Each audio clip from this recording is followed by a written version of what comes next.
So you all look very busy. So just think about how you can maybe shorten the end if you're not quite there.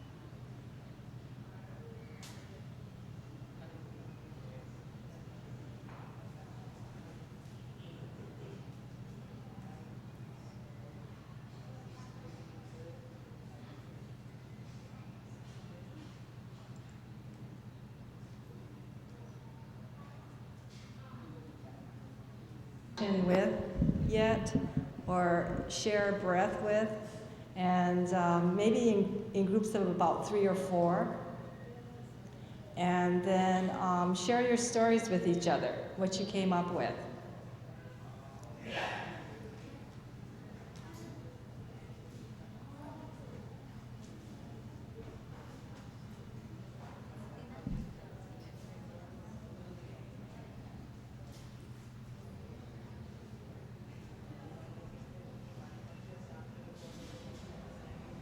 Ducks. Ducks. Okay. They were so beautiful. Beautiful. Gliding serenely on the surface of the water.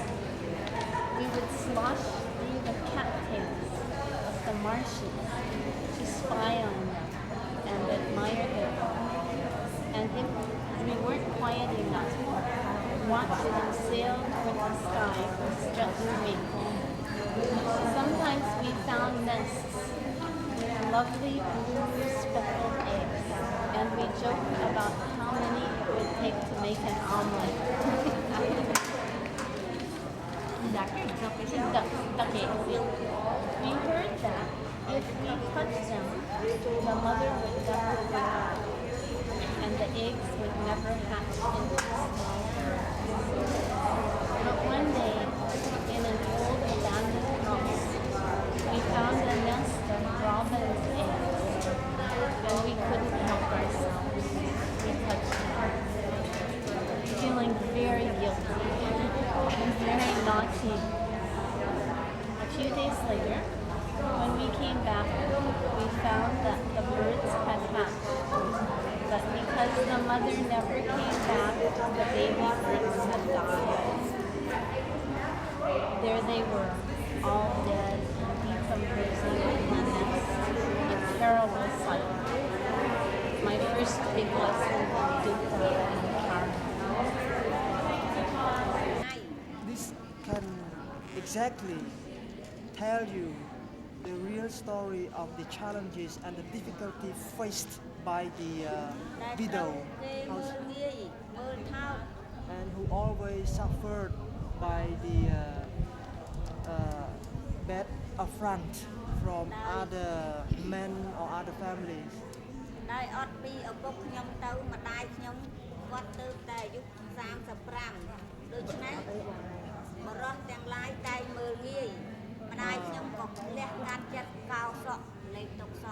When thank you very much for your attention.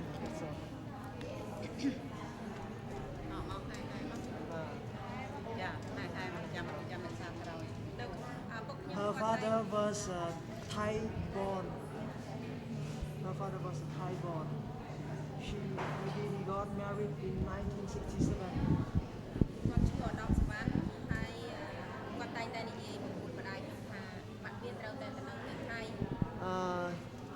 His name was Udam Savan, and he always persuaded my mother to come and live in Thailand.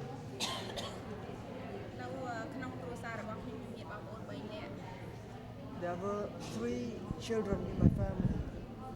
Including me.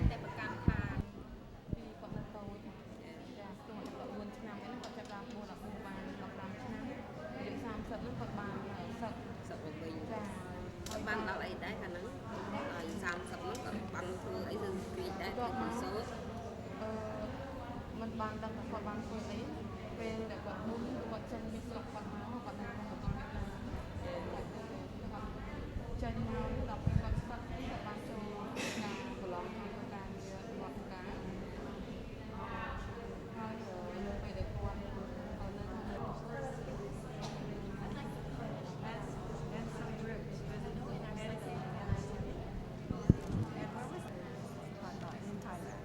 แม่ชื่อลัดดาชันนะครับวัดปากน้ำภาษีเจริญไทยแลนด์ Thank you.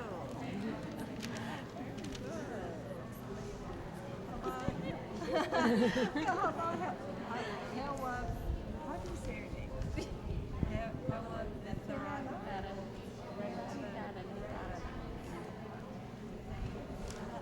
Yes, your story.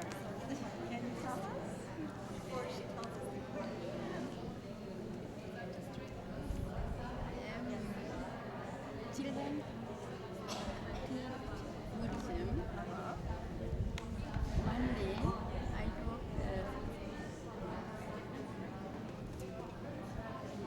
children parents.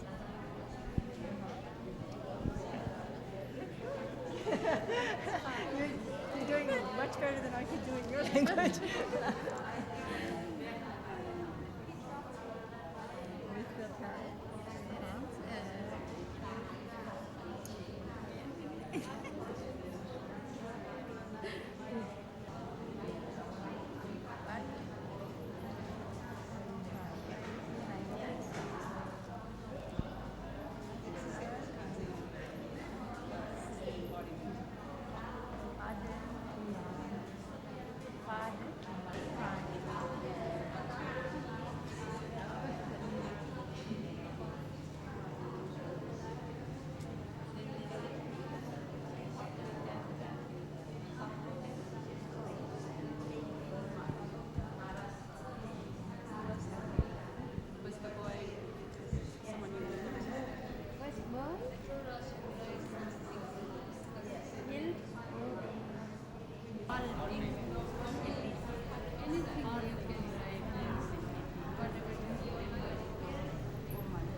Perspective.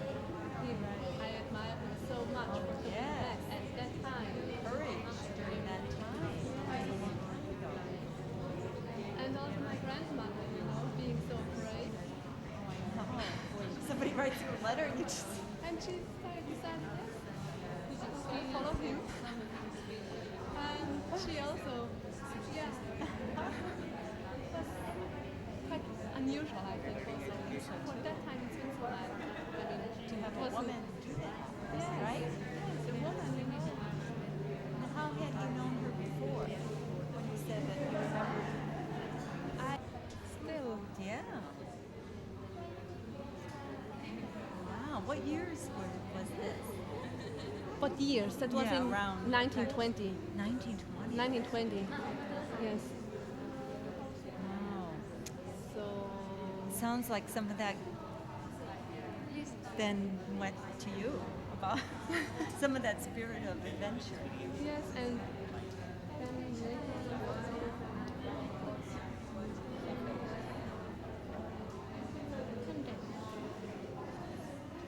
whatever we got, we can think I can manage with anything. I can manage with anything. In any person.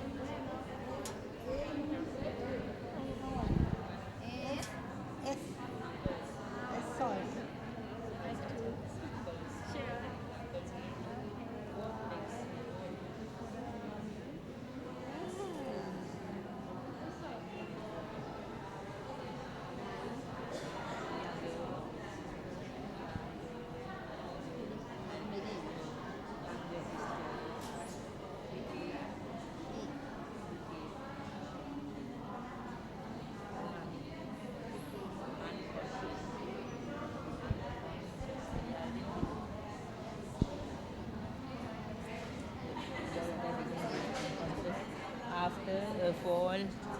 after a fall of a coconut. After the fall.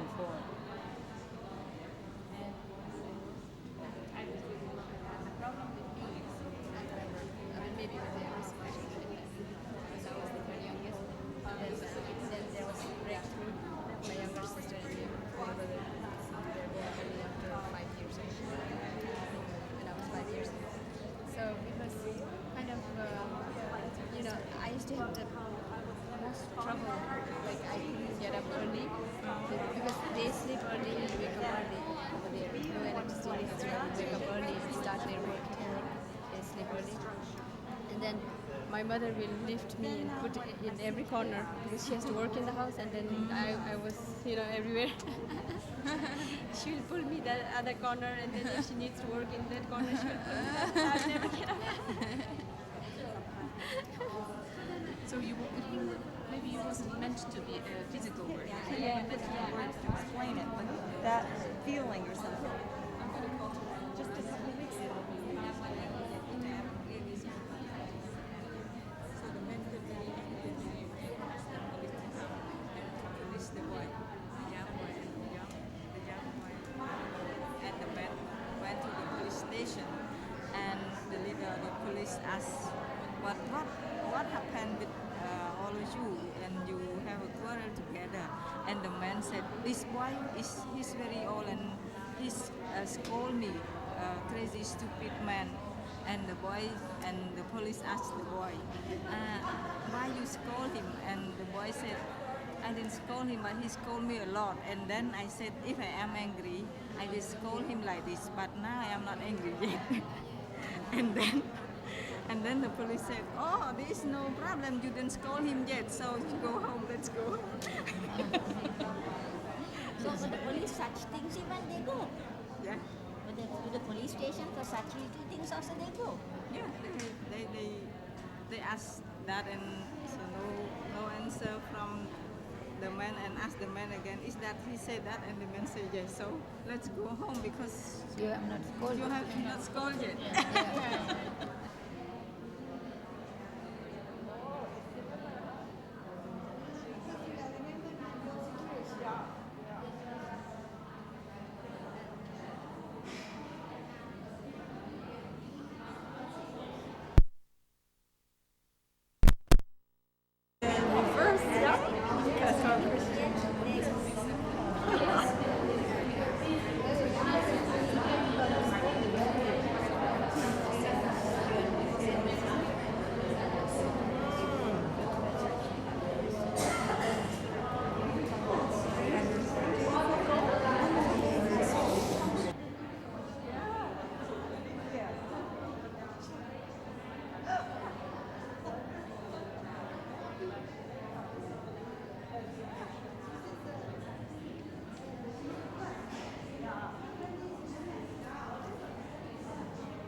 This workshop now, and Lexi will lead the next workshop.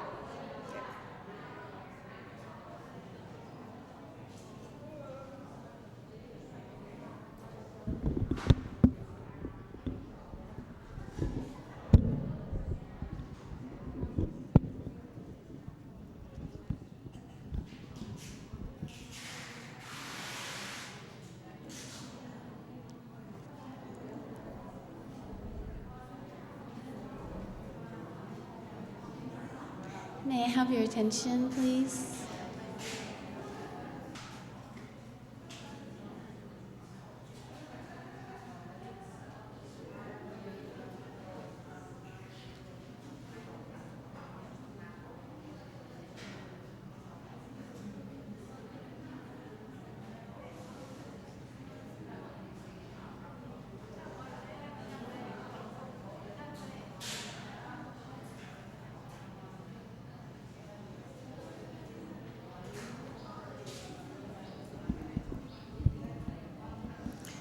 May I have your attention, please? I think it would be easiest if people moved forward so we can see the board. This workshop came about out of a special need from the conference. We have about 130 participants here. Out of 130 participants, we have about 130 different projects that need funding. So, to each person, her own project is the most important thing in the world. And she needs funding desperately. Without funding, she cannot go forward. Her identity and her mission in life, her purpose in life, is concerned with her project. But her identity and her purpose in life cannot go forward without funding. So, what we were finding was that these 130 participants who already have their own projects, each of which desperately needs funding, is being asked by the other 129 participants to please give them money. And so we had a small crisis because the people who came to this conference mostly came at their own expense, and by the time they arrived here, they had very little money left. And anyway, whatever funds they have, they desperately need to fund their own project. So we asked people, please do not ask for money. But we found that people were still desperately asking the other participants for money. So we had a situation that needed to be addressed. And so we called a special workshop. Let's talk about this problem. Clearly, Buddhist women have an important concern that needs to be discussed, not privately, in secret, taking you behind the rich ones, behind closed doors, and trying to get their money away from them. Not in this way.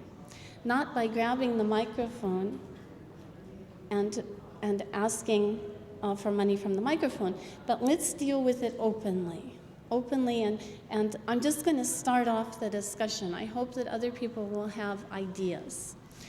I've been working with development projects for about 30 years amongst refugees. For the first 10 years, I helped monks' projects. After about 10 years, I looked around and I saw that, in fact, the poorest, the most needy, were the nuns. So for about the last 20 years, I decided to use my energies to help Buddhist women's projects, especially the nuns. Now, this is what I've come to so far. We have two parties. We have the person that we'll call the project director. It doesn't need to be the director. It can be all the people involved in the project. The director, the secretary, the treasurer, all the members of that community, whether it's a monastery or a community-based organization or a newsletter project or any organization that needs funding. I know a lot of you know more about this than I do, but I'm just throwing out my personal experience. On the other hand, we have the donor.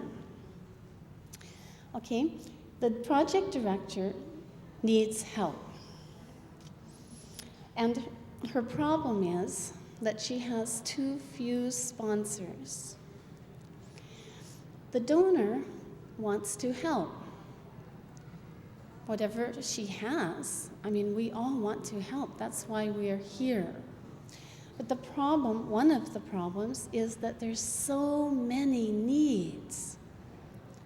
There's so many needs in the world. 30 to 40,000 children a day are starving to death on planet Earth. This is a big need. Half those children are also girls, maybe more than half. So there's so many needs.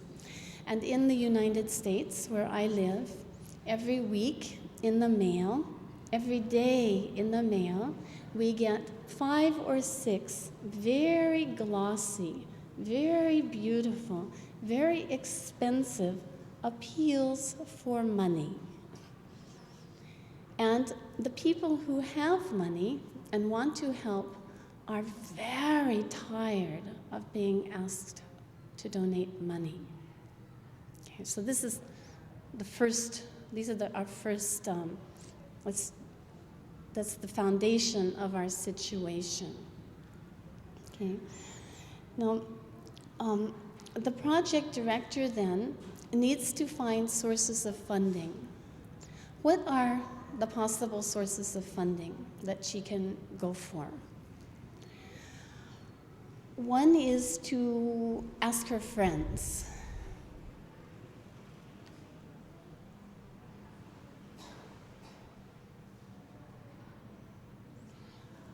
One is to mail out letters asking for funds.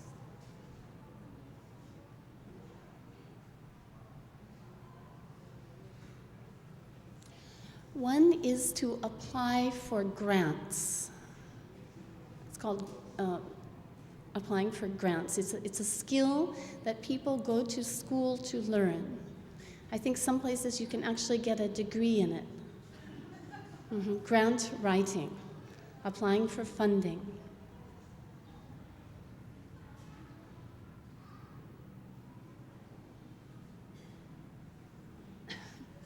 Okay, so what problems does she run into in her search for funding? Okay, first of all her friends already know what she's doing, and they've already helped as much as they can, and they feel embarrassed. They've given as much as they can, and they don't want to hear about it. And also she feels embarrassed to ask for more because she knows that they know that she has a project, and if they were going to help, she knows that they would help.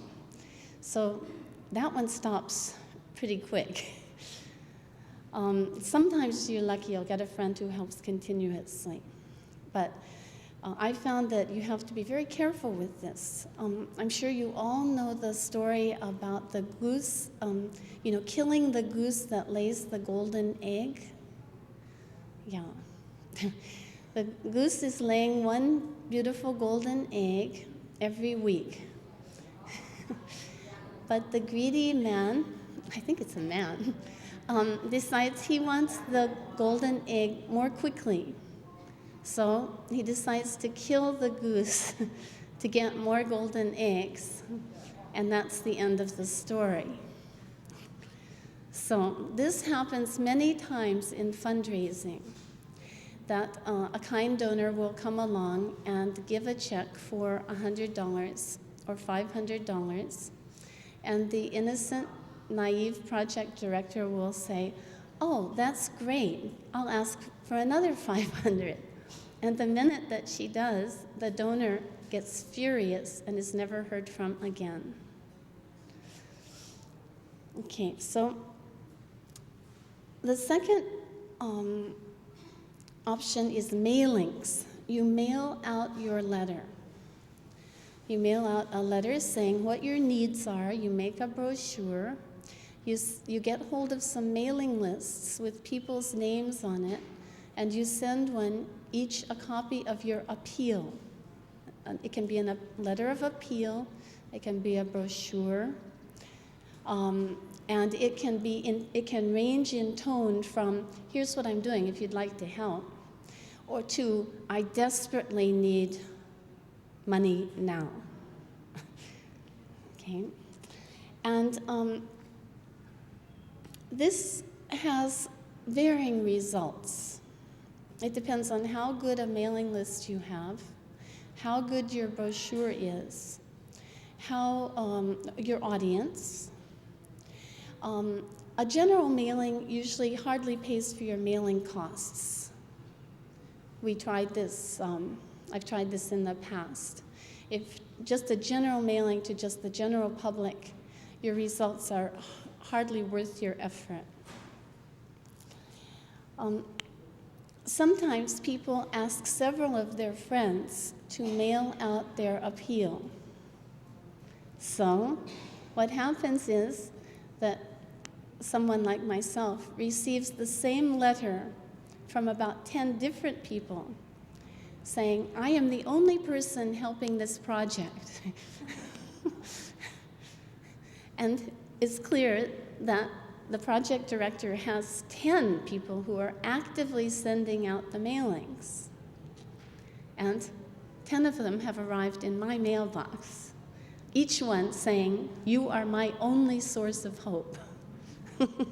So we have a problem here. Okay. Now, the grant option. Writing grants is a learned skill. I've been trying for about 10 years to get money by writing grants. To this time, I didn't have any luck. And I'm not sure, my grant writing skills are obviously not sufficient. I've begun to think that even though projects that combine spirituality, education, and women should be very popular, but mine's a dud, and I haven't gotten any money from grants so far. Some people have said that the granting agencies are often either Christian or non-religious, and they don't want anything to do with something that is religious. If they're sympathetic to religion, they might fund a Christian project, but rarely a Buddhist project. Okay, so the problem from the donor's side, the donor really wants to help, but the donor has limited resources. There's no one in the world that doesn't have limited resources. And there's so many needs. How to prioritize what is the most important project that you're going to fund. For myself personally, I decided about, especially 10 years ago, that I would help Buddhist women's projects because I thought that the need was greatest there and that I would help education projects because giving food, you give today and you give tomorrow and you give the next day, and it never ends. We call this the free lunch program. But when there are 5.2 billion people on the planet, most of whom are hungry, we have to make priorities. So I decided that it would be women, it would be Buddhist women, and it would be Buddhist women's education. Then often the appeals that I get I'm perceived as a donor because I help projects. Then people think, oh, Lexi must have lots of money. And of course, anyway, she's from America, and in America, money grows on trees. And all she has to do is go home and pick some money off the tree and bring it to me. It's very simple. And also in America, the streets are all paved with gold. So anybody can just go and take some, and then she can bring it in her suitcase to me. And it's very simple. But in reality, it's not like that at all. Every donor has to make choices about what she will donate to. And there are things like food, and there are things like buildings, and there are things like gold statues, and there are things like books, and there are things like education projects that require teachers' salaries. So buildings, I have found, are endless. People continue building buildings. Of course, you need a building. You can't have a Buddhist education project for women without a building. In fact, sometimes we've met for several years under a tent in the snow in some of our projects until we got money to build some kind of building. And then there are qualities of houses. Some of the regions where I work, you can build a monastery for $3,000 US. But you can also build for $300,000. So you can either build one school that costs $3,000, one school that costs $300,000, or you can build 100 schools that cost $3,000. So that's my simple logic. And I thought, if we have 100 schools for Buddhist women, we can educate 100 times as many Buddhist women. So this is just the way I tackle the situation. Another problem as a donor is that often we get a letter that says, I've taken out a loan for $30,000. These are all real life situations. These are all true stories. I took out a loan for $30,000 and I have to pay it back by next week, and you are the only person who can help me. Now, in my personal life, I hesitate even to borrow $10. But here is a person who has borrowed $30,000 without, she didn't mention it to me before, and now she's telling me that next week she has to pay it back, and I'm the person who has to help her. And I'm the only person that can help her. So this is a problem for a donor, to pay off somebody's debts. It's a very uncomfortable situation, especially if it's a friend. So I'd like to hear some other people's experiences. Oh, a few more ideas. Oh, right, okay. Let's ask, thank you, what projects that have received donations have actually worked? You know, they're projects and they're projects. They're projects that really achieve some kind of long-term benefit, and they're projects that are stillborn. It means there's the building and nothing's going on in the building. And there are monasteries and schools that stand empty. I'm not going to name countries. There are many countries where monasteries and Buddhist institutions stand empty, with complete libraries that cost hundreds of thousands of dollars. Okay, so a question would be, what projects have worked?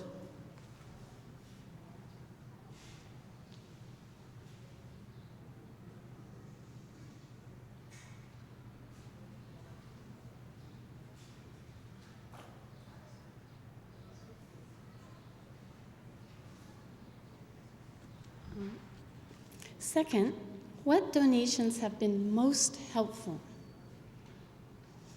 What donations have been most helpful?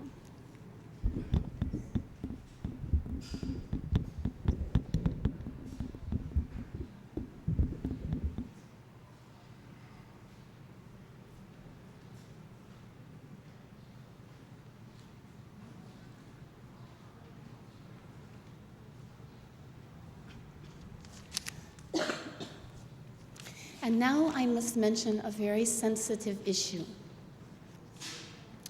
In a perfect world, every time we gave a donation, that donation would go to the person for whom it was intended and be used in the way it was intended.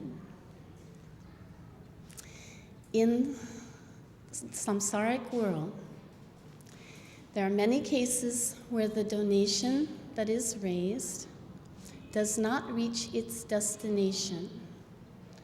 And even if it reaches the destined country or the destined monastery, it is not used as it was intended.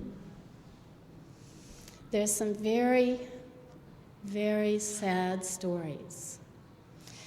In our world today, there are great inequalities of wealth.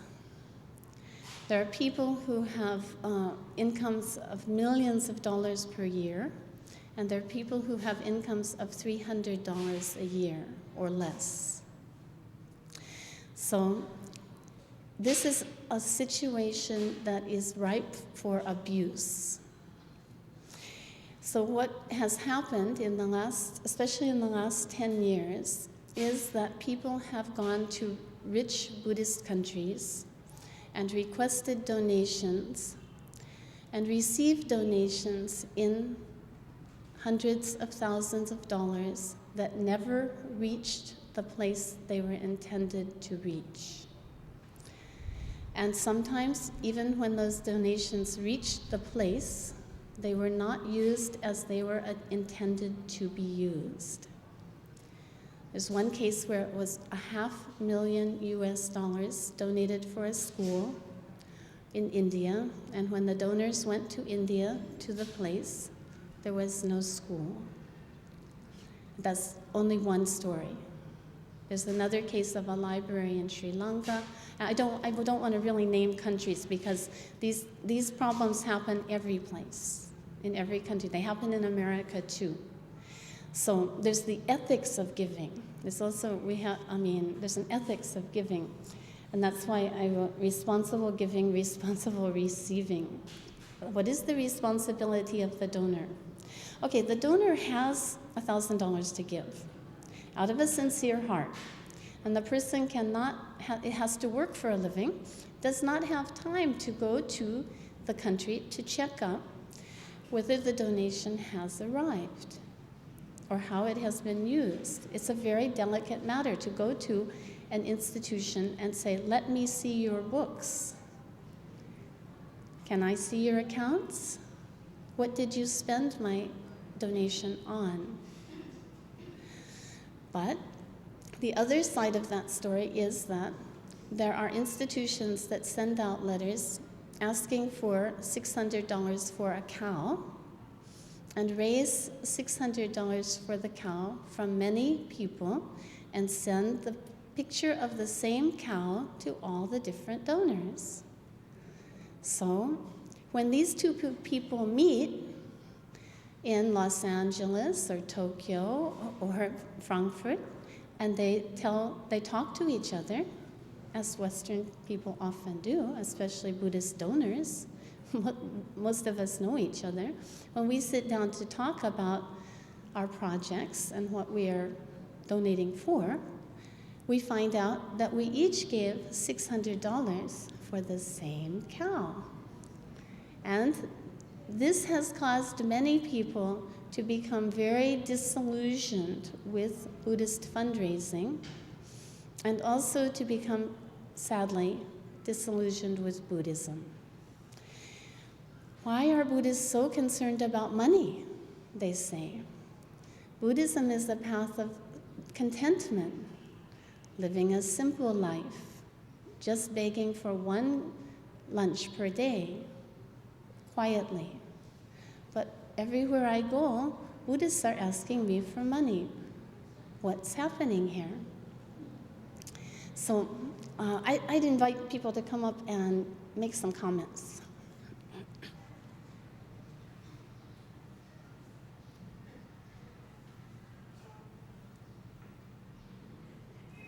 Sorry to run up, but I also spend time in a different position in the middle.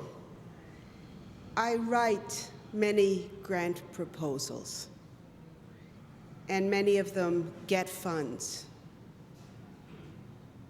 And recently, when I was in America, I was learning how to write a very expensive grant proposal for a medical project that in the end is not going to be written.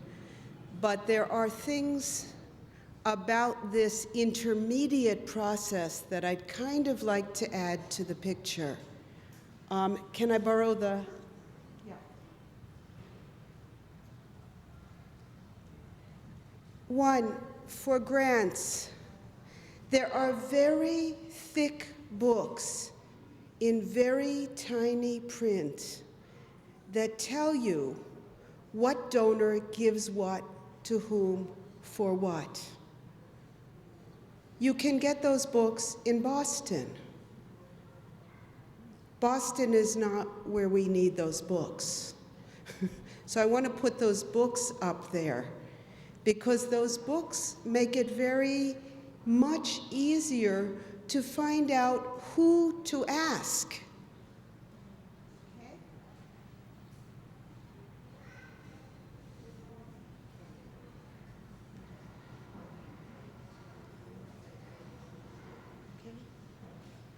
I was looking for donors for high technology medical projects with grassroots ramifications in the third world.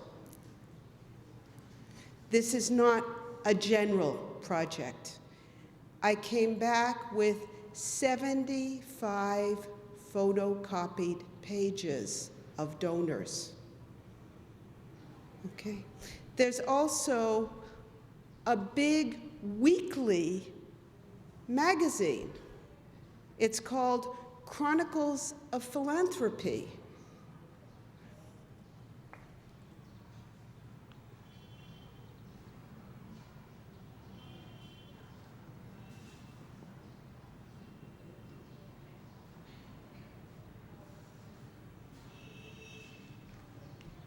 It's about 75 pages a week of who wants to give money for what to whom. Now, I'm not telling you so that you can spend what little money you have trying to get these books.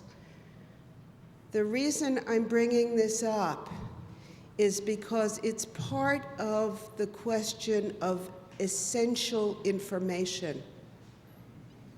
If I need money for a real project, how do I know who to ask?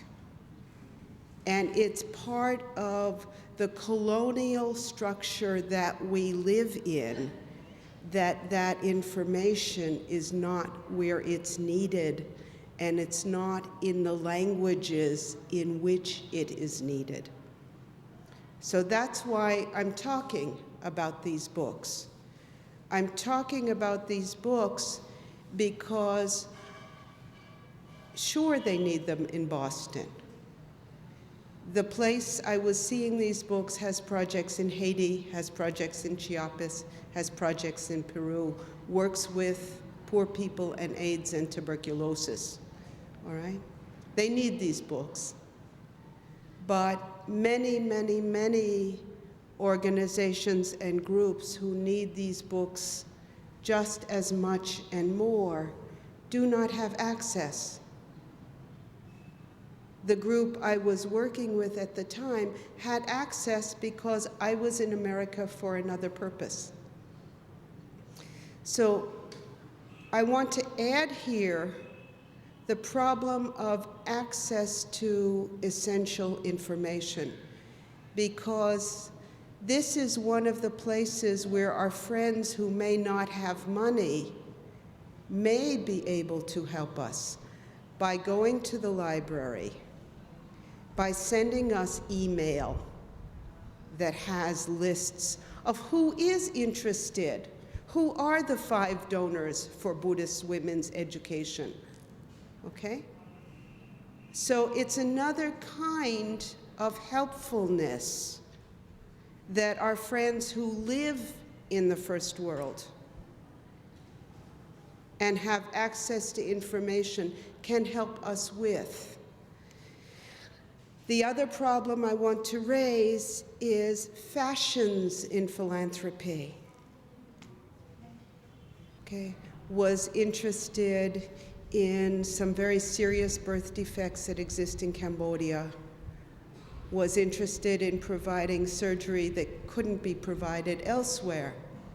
But the donors want to give money for landmines right now. So I was told, okay, if you want to have money for this, put in some landmines. I wrote last year a project that we gave to a UN agency about getting health care for women victims of human rights violations in Cambodia. We wanted to have a nurse practitioner who could help people who'd been beaten and raped, because the medical system doesn't.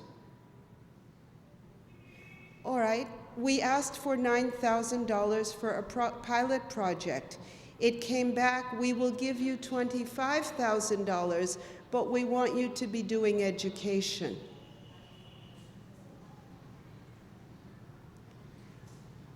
Okay. We have the phrase donor-driven. There is a lot of bad work that happens because instead of taking our understanding of what is needed because of what we see around us, we are forced to think about what we can get money for. And in the process of looking for money, much work changes its character. Much essential work gets lost because the donors want something in pink this year and our project is in green. I suspect that if Lekshay can't get funding, it's because her projects are not donor-driven enough. They have to do with what people really need and not what the donors feel like paying for. I just wanted to put those things into the picture of how we think about finding the resources to do the work that we know is essential. Thank you.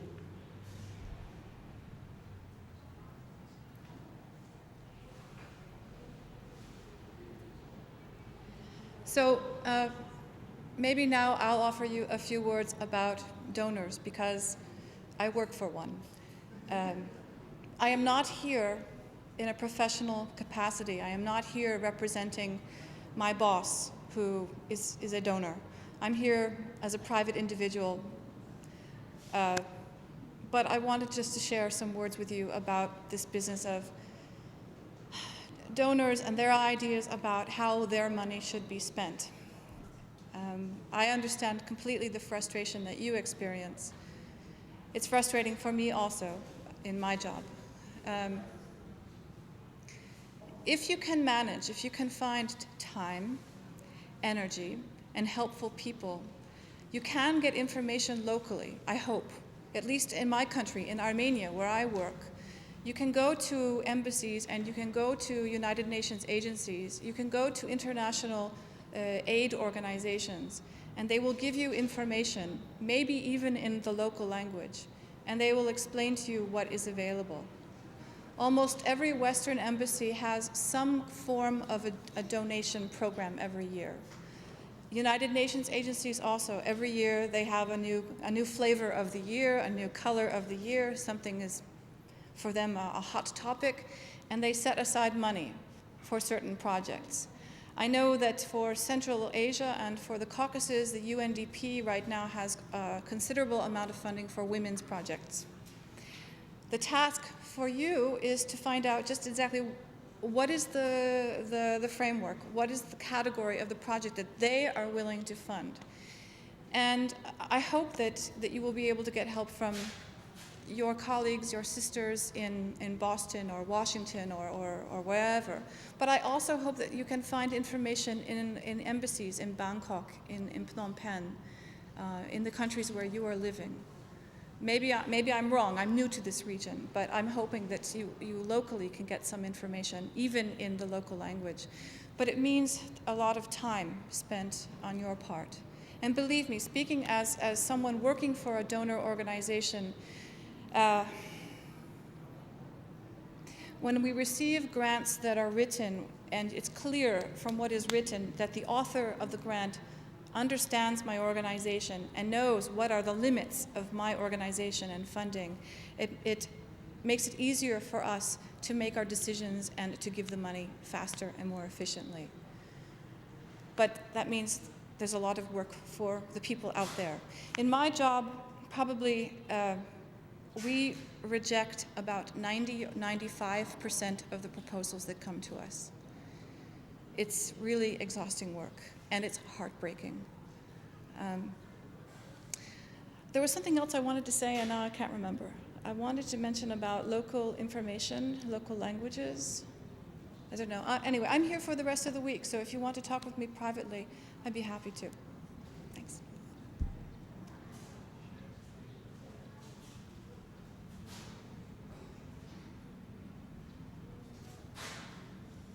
Hello.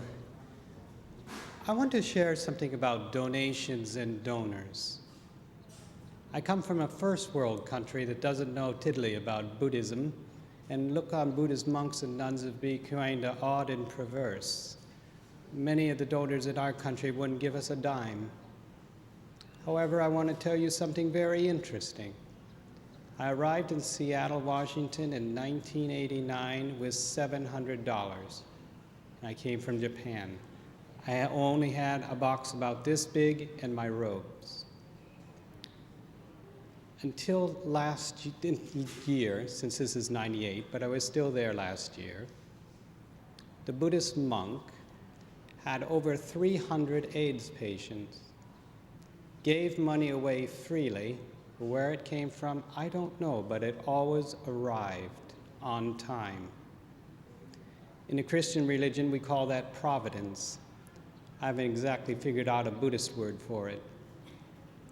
But one thing I know, if we do good for others, others will help us.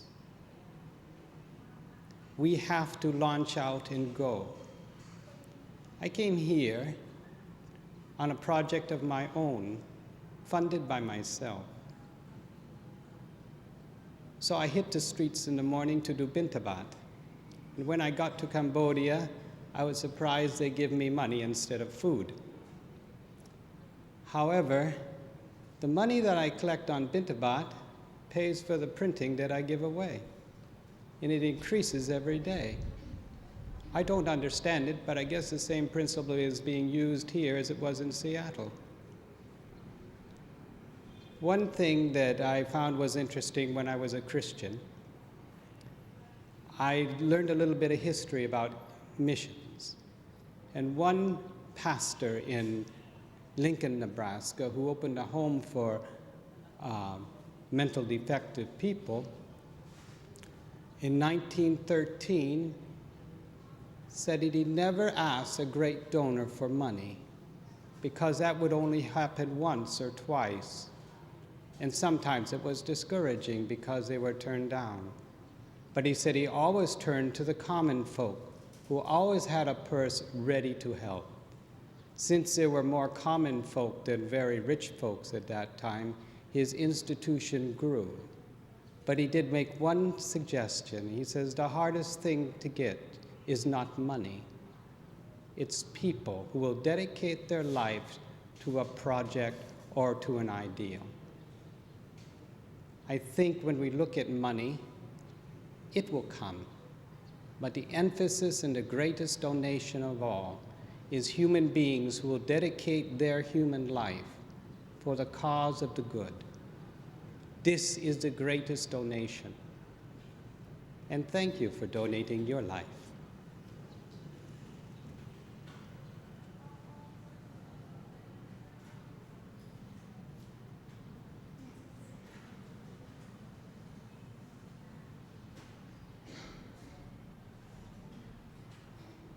I just wanted to tell people about a concrete place that they can go for money, especially if they are working on, if it is a women's group, governed by women, controlled by women, and working for women.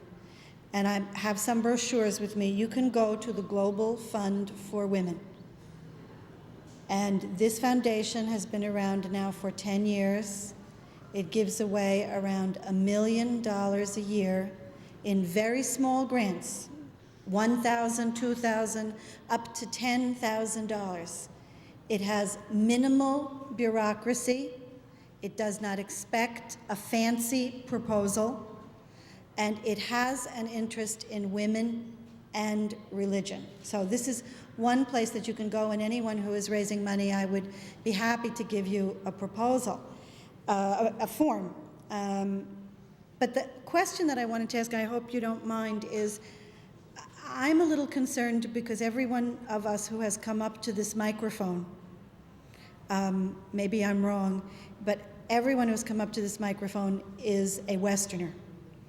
And the question that I have is whether or not, how many people here are looking for money? Is this a relevant thing for us to be talking about? And if I can ask, if you're looking for money, would you raise your hand? If you're raising money, would you raise your hand? Okay, all right. Okay, how many people need to find support for the projects that they are engaged in? And so either, I'd say one of two things. Either there are not a lot of people in this room who are needing support, so then that's one question. Or people are afraid in some way, their relationship to money is such that they are not comfortable saying they're looking for money or looking for support. And my experience is the first thing you need to get, in order to find support, the first thing you need to be is comfortable asking for support. And Lekshay, I may be in a different direction from you, and I respect the decision of the conference that people should not be approaching other people for money. On the other hand, the reality is the best way to raise money is face-to-face, directly with another person. The best way to find support is in human, personal, one-to-one contact. Writing proposals to people who do not know you, who do not know anybody who is connected with you, who have too many needs, and sending them pieces of paper is usually, in my experience, not the best way to get support. The best way to get support is when you have an opportunity to meet the human being who is doing the work, who has the heart and the passion and the commitment to the work that they are doing, and you get an opportunity to describe that work to someone who has money, someone who has resources. And so I think it's really hard, this rule that you have for this meeting. I really would raise the question of whether there is anything wrong, or indeed this is not an excellent opportunity for people to share with each other their needs and their resources, and that people should feel free to say to whomever, I have a need. Here is my need. Let me tell you what I am doing. And the people who hear that should have the freedom to say, I can help you. I cannot help you. I would like to think about this. Because we are people who have different needs and different resources. And I think it's fine to talk about that. So I have that question about this, and maybe you would want